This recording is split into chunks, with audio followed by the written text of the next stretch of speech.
It's a wonderful, exciting morning for me for multiple reasons, but the number one reason, Carlos, is because we have the one and only Pastor Rihanna's Mitchell. You got to say it on one accord. Yes, you know? I should have said it with harmony.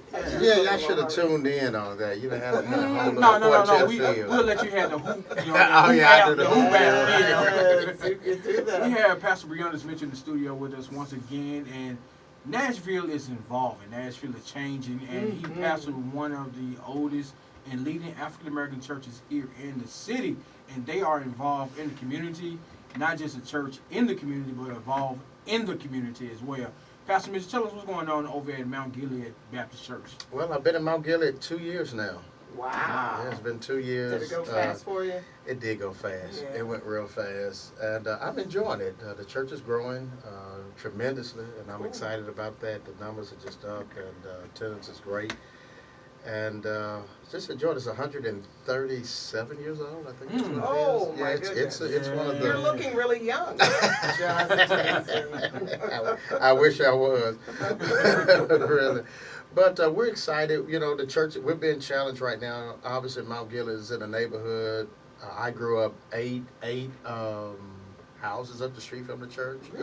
On Ackland Avenue. I grew up on Ackland Avenue. So coming back on the same street that I was born and raised is interesting, and seeing everything that's changed. So the challenge now is how do we remain relevant in a community that is extremely diverse. Right. Yes. And we've seen a lot of churches in that area that have chosen to relocate, move. Bass Street, that was there forever, it's gone on 12th Avenue. And there are other churches in the neighborhood that are, you know, for sale and up to move. And but I prayed about it, and I'm a product of South Nashville.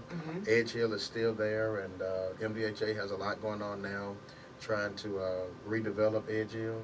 It's the same piece they're doing over off Shelby, and with the Casey situation. So Edge Hill is on track for that too. So we made up our mind to just really stick to being the South Nashville Community Church. We're looking at, you know, some satellite locations, but in terms of where, we're looking at that. Hopefully have that out by Easter Sunday next year. That's a lot of work. It's a lot of work. Yeah. Which way to go, and which, you know, fits what we do in terms of worship and mission and ministry. So we're just focusing on that. Obviously, y'all know that I've worked so hard in this city with social justice and with all the community situations going on. You know, recently what's happened here with the with Hambrick, that's been was fatally wounded by the police officer, just trying to work that situation out. So we've been working actually prior to the new mayor, with our former mayor.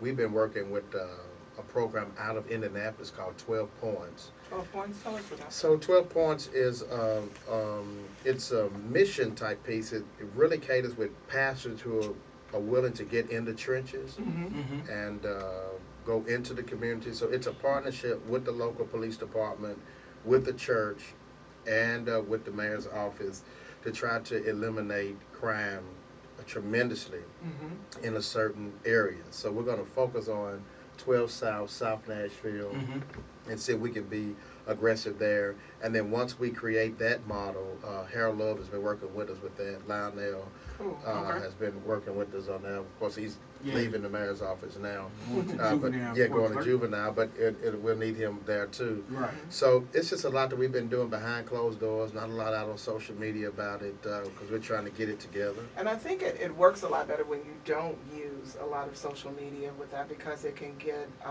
diluted. Right. Or it can be conjured up into something else that you never intended. So working behind campaign. Right. You have to really kind of work behind the scenes, especially with something that's so sensitive in the community. Yeah. And with the community changing the way it is, it's amazing about how you really have to trust God in order to know how to relate. Absolutely. Now, we want to talk more about that in our extended interview. Okay. But before we close out this morning, I'm feeling love in the area.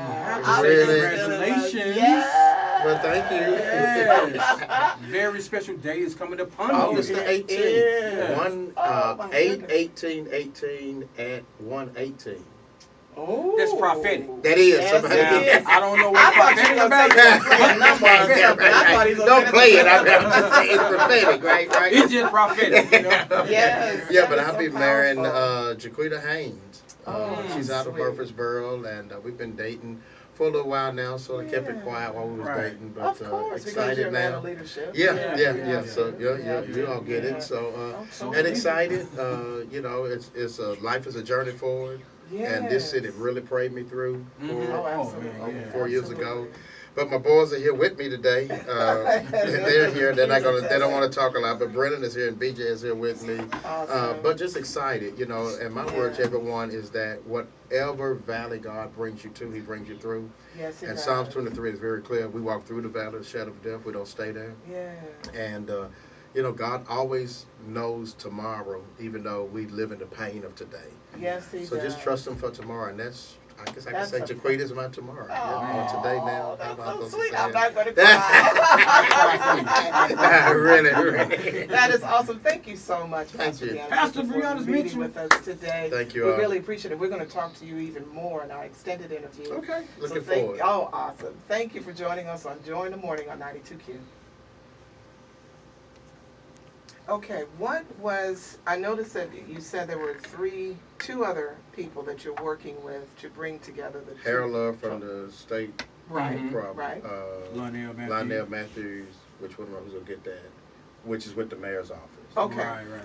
What was it, I mean, did you know beyond a shadow of a doubt, we've got to talk to these two people? Actually, Or- when they came in town, when a member of my church is from Indianapolis, Okay, Stacia Washington, and she Oh, yeah, brought yeah. the idea to me and was like, "Hey, Pastor, with everything you're doing, this is something great that you should be a part of." Mhm. So we actually had those pastors, I think it was 6 of them, came to Nashville, met with us, spent a Friday night going throughout our city with police officers, seeing what was going on. really? Wow. And so we needed this, we needed to establish it, so we needed the first one to see. So we met the following Saturday. Okay.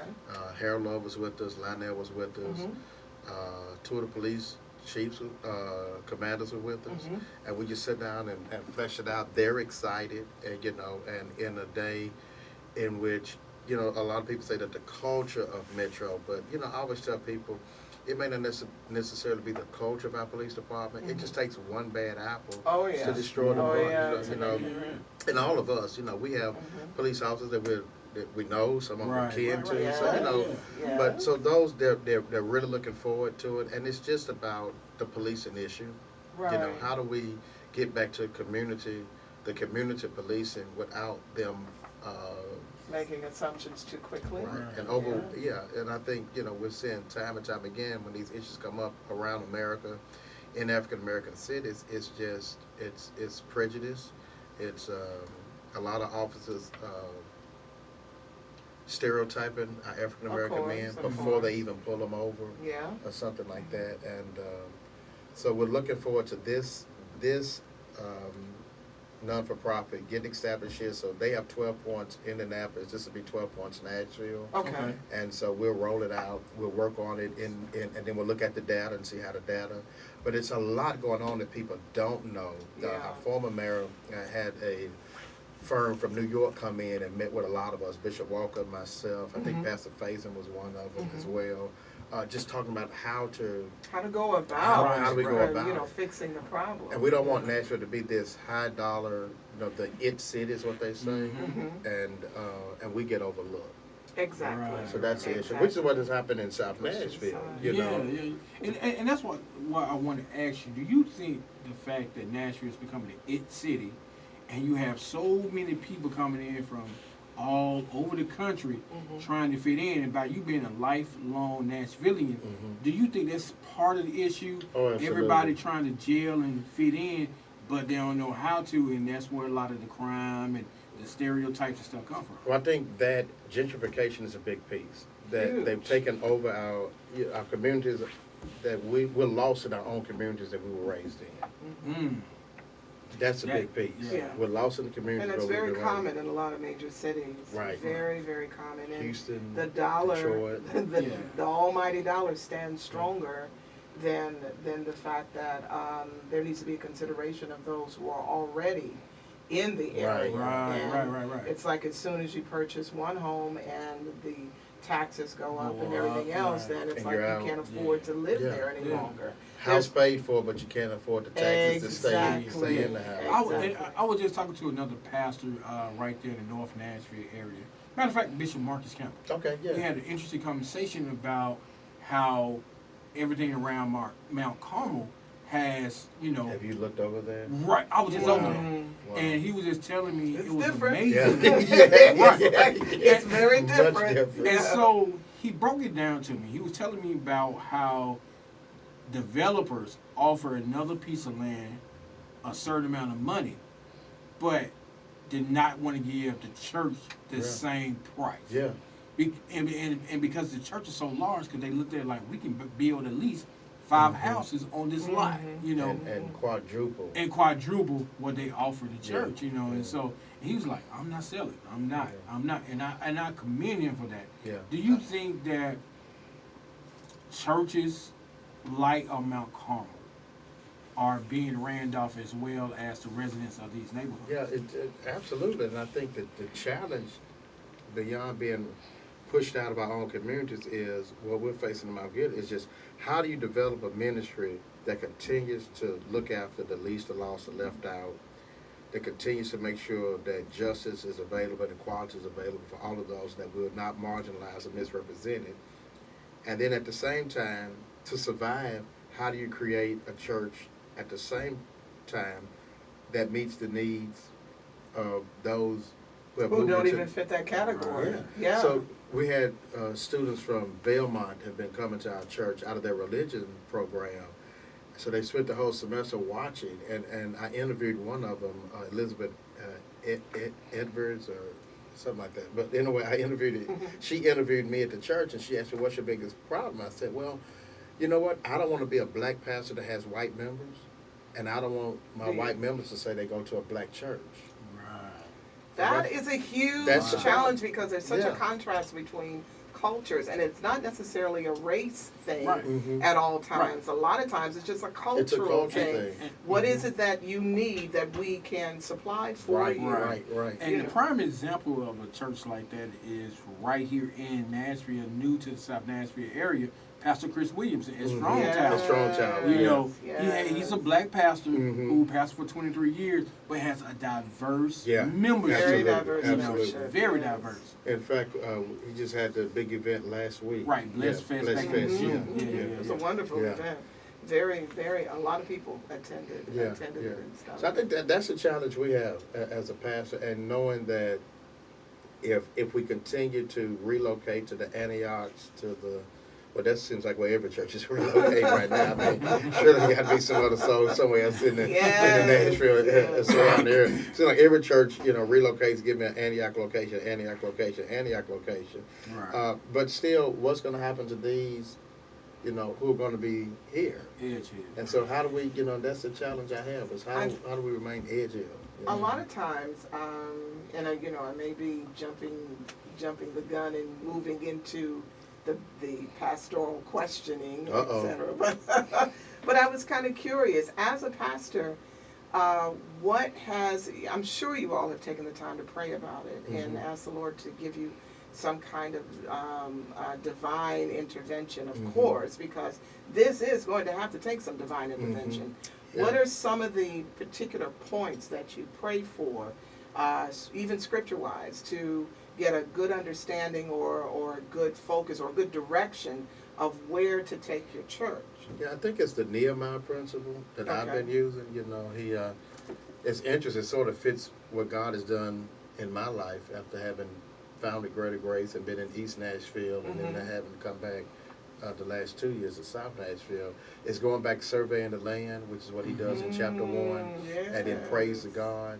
And so we're praying to God right now. And then after he prays to God, I think the next part of that text rolls out that he needs workers and he knows where to put them. Yeah. So I think that's the piece I'm praying for, that Lord, I always say this, and I think this is a good point. One of the challenges every pastor has is, we always say when we get to heaven, he's going to say, well done, thy good and faithful. Yeah. Well, that's in heaven. But on earth, but listen, seriously, on earth, Say, what are we the doing? good aren't faithful and Yeah. the faithful aren't good. Doesn't that happen? That's the Right. concept of the church. Yeah. Those who Yeah. could get the job done, they're not faithful. Mm-hmm. But then those who are faithful may not be your best. It's like the choir. Right. The faithful people that show up wherever you go are not necessarily your best singer, but your best singers pick and choose which Sunday, which one they gonna go Because to. they got gigs over here. And Yeah, Yeah. right. So I think my challenge as a pastor is try to find that good and faithful. And right now we're just praying to God. We don't want to relocate. We're not going to relocate, but finding a satellite location and some other ways, because we are landlocked at Mount Gilead, and we know that. Okay. We're absolutely landlocked. There's nothing we can do. Right. But how do we find the location that allows us to continue to keep the same Right. model of ministry? Right. So even in relocation, I would have to be close to an inner city, low income area that gives me the opportunity To make a difference. to make a difference. Mm-hmm. And a lot of churches are relocating, are leaving low income areas where they've been for years, and now relocating to some some Upscale, suburban. and real adjusting careful- the real amount of careful benefit about for that, them. Right, we like George Jefferson. We moving on up. Yeah, You know? to the east side. Yeah, Right. finally got us a piece of the pie. So I think that's the big challenge that I'm facing right now. Yeah. And so I'm looking, everybody's going east, Murfreesboro, Antioch, but I think there are other areas, North Right. Nashville. Yeah, I North think North Nashville, is strong. Right. I think East Trinity Lane area is a big Mhm. piece, that needs to do that. And so it's just trying to find that and how do we continue to meet needs if our people continue to be overlooked? Years ago it was a big piece. Years ago it was a big piece about inner city, Right. but we weren't doing anything. Wow. And that makes a difference. That makes a That difference. makes a Yeah. huge So if you're difference. not doing it, somebody else is going to come in and do it. So Yeah. that's a challenge that we have.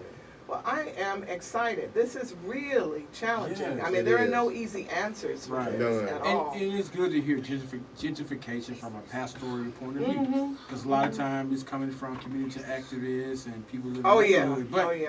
it's good to hear from a pastoral point of view, Mhm. especially a pastor in the community. Right. And grew up in that same community. Yeah, we grew up there, And right. saw the Yes. change, Right. Because Well- Nashville is involved in everything. Yeah. Well, we will all be in prayer for you. Thank you. We need it. And for 12 Points Nashville, Mhm. and for you and your new 818-18. honey. My new honey. Yeah. 818-18. Yes. 818-18. That's tricky. 818-18. Yeah. At the World Center. See. Oh, You the have to World wear white, okay? Oh. You can't get in if you don't wear white. That's You know what? We doing the all white with all the okay. You'll have white then. So no excuse at that Hey, point. they can register for the ceremony at Breonus and Jaquita, BreonusAndJacquita.com. And all the information is on the Cool. website. Well, we'll definitely have it on our Facebook page Okay, as thank you. well Appreciate to it. make Put it out sure there, and yeah. everything. And abundant blessings to you and your new sweetheart. Thank you. And of course to And this the two- venture. And And the Brandon. handsome young men. I'm gonna be honest. I remember when little BJ was small. Yeah, you knew man. BJ. Yeah, I that's mean, right. You knew BJ is I old. been Yeah, doing it's them old. all. Yeah. Yeah. I'm excited. It's a wonderful piece of blended family. Thank you. And even the blended family in the church. In the church, yeah. Church, yeah. Powerful transition Wow. for you. Yeah, you Powerful give me something That's here. in the Look at prophet that. is over Look at there. that. Oh, it's all Prophetess God. Crystal. It's all God. Thank you so much, Thank you for Pastor having me Mitchell. We today. really appreciate you. And thank you for joining us on Joy in the Morning on Thank you. 92Q.